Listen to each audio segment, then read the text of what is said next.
Fish hounding Clark. Clark, step back three, knocks it down! Linn Dunn has long been a staple in the basketball world, renowned for her fearless coaching style and candid approach to addressing the most pressing issues in women's basketball. Her reputation as someone unafraid to speak her mind and challenge the status quo has made her a prominent figure in both professional and collegiate basketball circles. Dunn's commitment to developing players and her advocacy for the growth of women's basketball have made her an influential voice in the sport. Recently, however, Dunn made headlines for a more controversial reason when she publicly criticized Stephanie White, a highly respected and accomplished coach in the WNBA, for not allowing Caitlin Clark, one of the most talented young players in the game, to take control of the offense. White, known for her strategic coaching approach, had kept Clark in a more passive offensive role, which sparked Dunn's critique. This bold statement ignited a firestorm of debate within the basketball community, focusing on the intersection of coaching philosophy, player empowerment, and how to balance individual brilliance with team dynamics. Why did Dunn feel compelled to make such a pointed critique, and what does it say about the evolving nature of women's basketball? Let's dive deeper into this controversy and explore its far-reaching implications. Before diving into the nuances of Linn Dunn's criticism, it's important to first understand the context surrounding her public remarks. Channel defense by the Sparks fans. 6 on the shot clock. Clark, a deep three. Oop, that is. She missed her first 7 and knocks that one.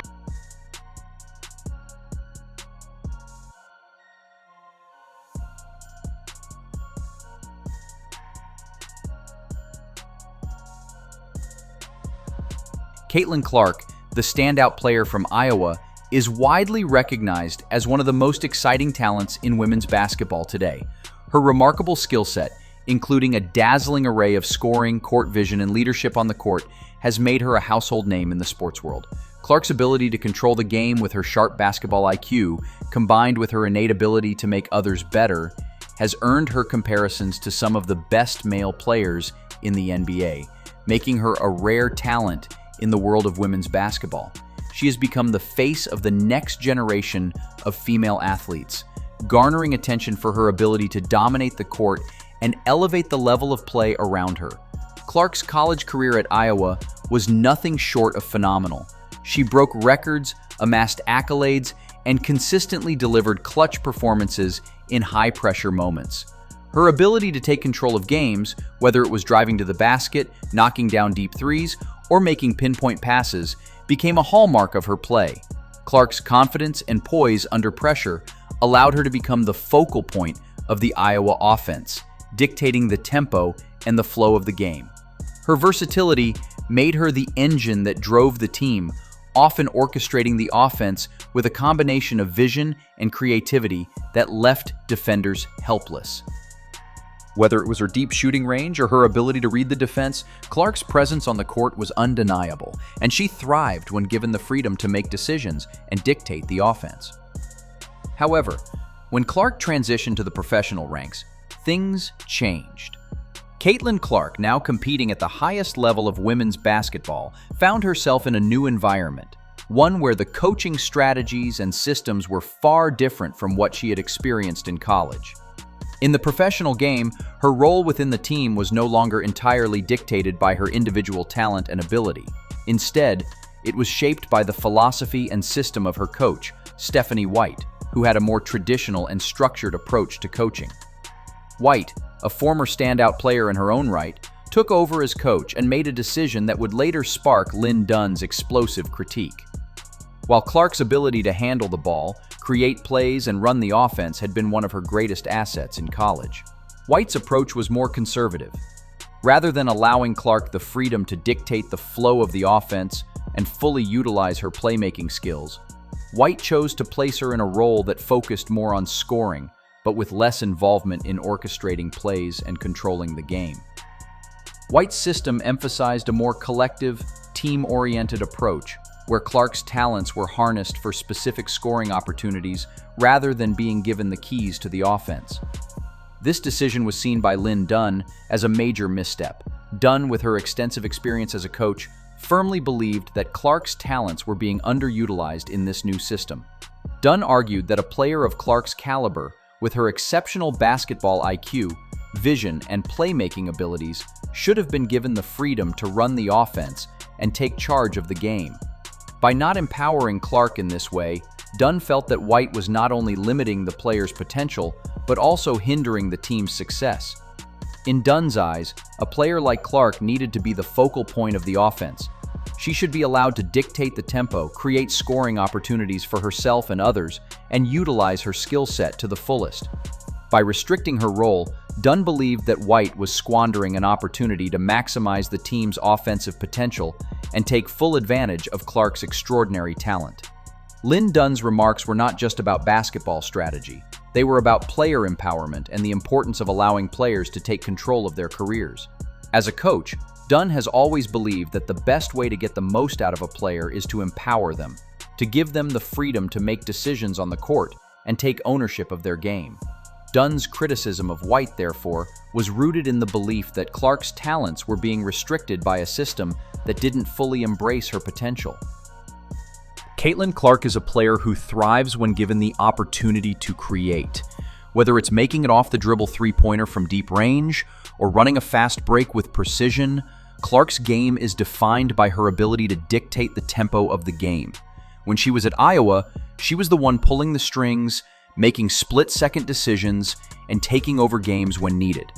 Her natural ability to read the defense and create plays should have been leveraged to its fullest extent. Dunn therefore saw White's decision to restrict Clark to a more passive role in the offense as a wasted opportunity. By not empowering Clark to run the offense, White was, in Dunn's eyes, limiting the team's ceiling. Dunn believed that allowing Clark to have more control of the offense would not only unlock her full potential, but also elevate the team as a whole. Dunn's argument was that great players like Clark should not be confined to roles that limit their impact on the game.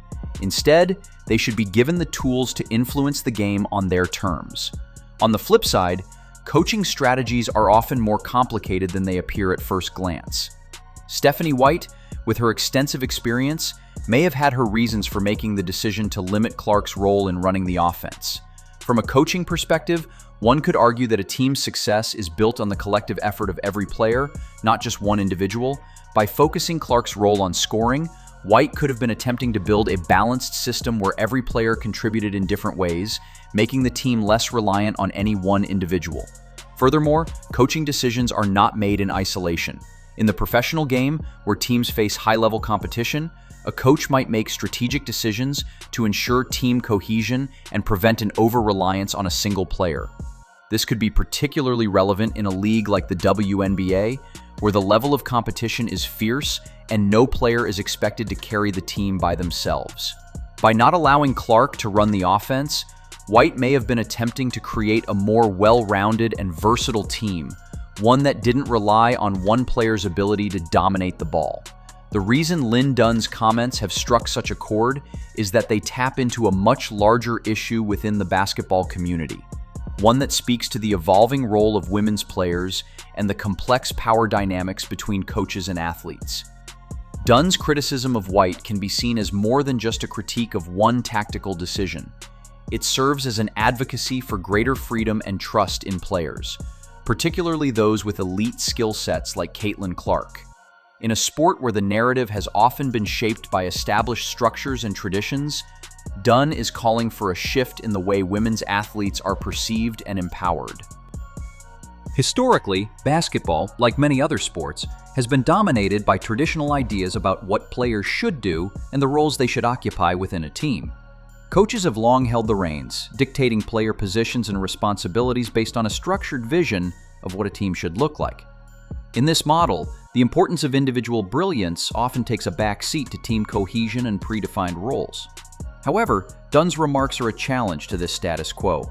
She's advocating for a shift in how coaches approach player development, particularly when it comes to female athletes who possess extraordinary talent. For her, it's about giving more power to players, particularly women, to take control of their own careers and destinies. It's about ensuring that athletes like Clark are not pigeonholed into roles that don't allow them to showcase their best talents or express their creativity on the court. For Caitlin Clark, this debate extends far beyond a tactical discussion about how to run an offense. It's a reflection of the broader societal and institutional challenges that women face in sports, where they are often expected to conform to traditional norms that limit their ability to take control of their narratives. Women in sports are often undervalued or relegated to supporting roles, even when they possess the kind of exceptional talent that could lead to game-changing performances. Clark, a player with the ability to dominate games and influence the flow of play, should not have to fit into a system that doesn't allow her to fully realize her potential. Dunn's call for a change in how women are coached and empowered is as much about dismantling outdated expectations as it is about tactical decisions on the court. By speaking out, Dunn is making a larger point about the evolution of women's sports. She believes that players like Clark should not be confined to roles that restrict their creativity and their ability to have an impact on the game. It's a call for coaches to adopt a more flexible and open-minded approach, one that embraces a player's strengths and allows them to shape the game in ways that traditional systems may not have anticipated. The traditional coaching model that often prioritizes rigid team structures over individual brilliance may no longer be relevant in a world where players like Caitlin Clark are capable of doing things on the court that others simply cannot. This critique is not just about one player or one coach. It's a critique of an entire system that sometimes fails to fully embrace the game-changing potential of its players. Dunn's outspokenness has given voice to a sentiment shared by many in the basketball community, that players, especially those with the skill and talent of Caitlin Clark, should be given the freedom to lead, to take risks, and to challenge the traditional coaching paradigms. By advocating for this shift, Dunn is calling for a future in which female athletes are empowered to fully realize their potential, free from the constraints of outdated norms and expectations. In the aftermath of Dunn's comments, Stephanie White found herself having to defend her decisions, a task no coach ever relishes. White responded by reiterating that her primary responsibility was to the team and its success. She acknowledged that Caitlin Clark's talents were undeniable, but emphasized that her role within the team needed to be considered within the context of the broader team dynamics. White also pointed out that the season was long, and decisions made early in the campaign could affect the team in the long run. White's defense of her coaching philosophy highlights the challenges that come with being a head coach in a professional environment. Coaches are tasked with balancing individual player development with the need for team cohesion, all while navigating the pressures of winning games. White's argument was that Clark's development as a well-rounded player was as important as her offensive contributions, and by restricting her offensive responsibilities, White believed that Clark could become a more complete player over time. While White's response was thoughtful and measured, it also reflected the difficulty in balancing player autonomy with team dynamics. White understood the weight of her decisions and knew that in the long run, the most important thing was ensuring the team's success. Whether or not giving Clark more freedom to run the offense would have led to more wins or a more successful season was something only time could tell. For Caitlin Clark, the future remains bright, no matter what role she plays in her team's offense. The controversy surrounding her role in the offense has only added fuel to the fire that burns brightly under her. As one of the most talented players in women's basketball, Clark's ability to impact the game cannot be denied. Even if she isn't given the full reins of the offense, her skill set and leadership will continue to make her one of the most valuable players on the court. The key question now is, will Clark ever be allowed to fully run the offense the way she did at Iowa? As her career progresses, it will be fascinating to see how coaches like Stephanie White adapt to her strengths and whether they are willing to embrace her potential as the floor general she was at Iowa. The debate sparked by Linn Dunn's criticism of Stephanie White is more than just a coach-player disagreement. It's a discussion about the future of women's basketball and the evolving roles of players within that framework. By speaking out, Dunn has sparked a much-needed conversation about player empowerment, coaching philosophies, and the need to evolve beyond outdated norms. For Caitlin Clark, this debate only highlights the immense talent she brings to the court and the potential she has to reshape the game.